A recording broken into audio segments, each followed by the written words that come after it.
ಈ ನಾಡು ಕಂಡಂತ ಮಹಾನ್ ಮಹನೀಯರ ಏನು ಪುತ್ಳಿಗಳ ಸ್ಥಾಪನೆ ಮಾಡಿದ್ದಾರೆ, ಆ ಪುತ್ಳಿಗಳ ನಿರ್ವಹಣೆ ಕೂಡ ಮಾಡ್ಲಿಕ್ಕೆ ಮಹಾನಗರ ಪಾಲಿಕೆಯಲ್ಲಿ ಕಿಂಚಿತ್ ಹಣಕಾಸಿಲ್ಲ ಅಂತಂದ್ರ ಇವರೆಂತ ಮಹಾನಗರ ಪಾಲಿಕೆ ಅಂತ ಹೇಳಲಿಕ್ಕೆ ಇಚ್ಛೆ ಪಡ್ತೀನಿ.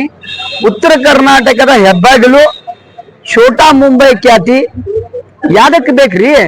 ನೀವ್ ಇಟ್ಟಂತ ಒಂದು 4-5 ಮೂರ್ತಿಗಳನ್ನ 2 ತಿಂಗಳಕ್ಕ 3 ತಿಂಗಳಕ್ಕ ಒಂದು ನೀರಿನ ಟ್ಯಾಕ್ಟರ್ಲಿ ಅದನ್ನ ಶುಚಿಗೊಳಿಸಕ್ ಆಗೋದಿಲ್ಲ ಅಂದ್ರ ಎದಕ್ ಉಪಯೋಗ ಮಹಾನಗರ ಪಾಲಿಕೆ? ಆಮೇಲೆ ಸತ್ಯವಾಗ್ಲೂ ಈ ಪುತ್ಳಿಗಳನ್ನ ಸ್ಥಾಪನೆ ಮಾಡುವಾಗ ಸಾರ್ವಜನಿಕರಿಗೆ ಯಾರ್ಯಾರಿಗೆ ಇವ್ರು ಕೇಳ್ಯಾರ? ಕೇಳಿಲ್ಲ. ಈಗ ತೆರವು ಮಾಡಬೇಕಾದ್ರು ಯಾರಿಗೂ ನೀವು ಕೇಳಿಲ್ಲ ಅಂದ್ರೆ ನಮ್ಮ ಸಾರ್ವಜನಿಕರ ಭಾವನೆಗಳಿಗೆ ಬೆಲೆನೇ ಇಲ್ವಾ? ಸತ್ಯವಾಗ್ಲೂ ಒಂದ್ ಮಾತು ಹೇಳ್ತೀವಿ, ಸರ್ ಸಿದ್ದಪ್ಪ ಕಂಬಳಿಯವರು ಕೊಟ್ಟಂತ ಈ ನಾಡಿಗೆ ಸಾಕಷ್ಟು ಕೊಡುಗೆ ಇದೆ. ಇವತ್ತಿನ ಕರ್ನಾಟಕದ ಪ್ರತಿಯೊಂದು ವಿದ್ಯಾ ಅಭ್ಯಾಸ ಮಾಡ್ತಿರುವಂತ ವ್ಯಕ್ತಿ ಅವರನ್ನ ನೆನೆಸ್ತಾನ. ಯಾಕಂದ್ರೆ ಧಾರವಾಡ ಯೂನಿವರ್ಸಿಟಿ ಅಂತಂದ್ರೆ ಬಹುಶಃ ತಪ್ಪಾಗತ್ತೆ. ಸರ್ ಸಿದ್ದಪ್ಪ ಕಂಬಳಿ ಧಾರವಾಡ ಯೂನಿವರ್ಸಿಟಿ ಅಂದ್ರೆ ಸರಿ ಆಗತ್ತೆ ಅನ್ನುವಂತ ಮಾತು ಹೇಳ್ತೇನೆ. ಆ ಪುತ್ಳಿಗೆ ನೀವು ಕನಿಷ್ಠ ಗೌರವ ಕೊಡ್ತಾ ಇಲ್ಲ, ಮಹಾನಗರ ಪಾಲಿಕೆಗೆ ನಾವು ಬಿಡುದಿಲ್ಲ ಅನ್ನುವಂತ ಮಾತು ಹೇಳ್ತಾ ಇದ್ದೇವೆ. ಎಲ್ಲ ಕನ್ನಡ ಪರ ಮನಸ್ಸುಗಳು, ಎಲ್ಲ ಕನ್ನಡ ಪರ ಸಂಘಟನೆಗಳು ಒಂದಾಗಿದ್ದೇವೆ. ಈ ಕೂಡಲೇ ಮಹಾನಗರ ಪಾಲಿಕೆ ಎಚ್ಚೆತ್ಕೊಂಡು ಆ ಪುತ್ಳಿಗೆ ಚಂದದ ಗೌರವ ಕೊಟ್ಟು, ಆಮೇಲೆ ನಮ್ಮ ವಿವಿಧ ಬೇಡಿಕೆಗಳಿದಾವ.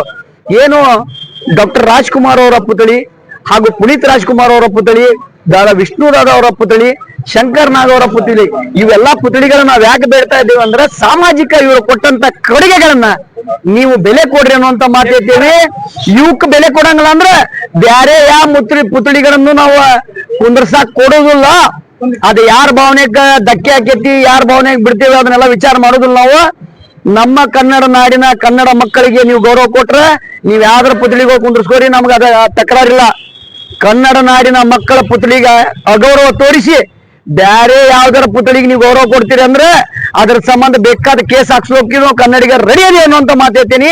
ಈ ಕೂಡಲೇ ನಾವು ಕೊಡ್ತಾ ಇರುವಂತ ಎಚ್ಚರಿಕೆ ಗಂಟೆನ ತಗೊಂಡ ಮಹಾನಗರ ಪಾಲಿಕೆ ಸ್ವಲ್ಪ ಆದ್ರೂ ಎಚ್ಚರಿಕೆ ಆತಂದ್ರ ಬಹಳ ಒಳ್ಳೇದು.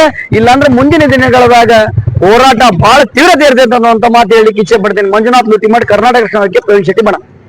ಈ ವಿಡಿಯೋ ಈ ಮಾಹಿತಿ ನಿಮ್ಗೆ ಇಷ್ಟವಾಗಿದ್ರೆ ಲೈಕ್ ಮಾಡಿ, ಶೇರ್ ಮಾಡಿ. ಇನ್ನು ಹೆಚ್ಚಿನ ಮಾಹಿತಿಗಾಗಿ ನಮ್ಮ ಚಾನೆಲ್ಗೆ ಸಬ್ಸ್ಕ್ರೈಬ್ ಆಗಿ. Thanks for watching.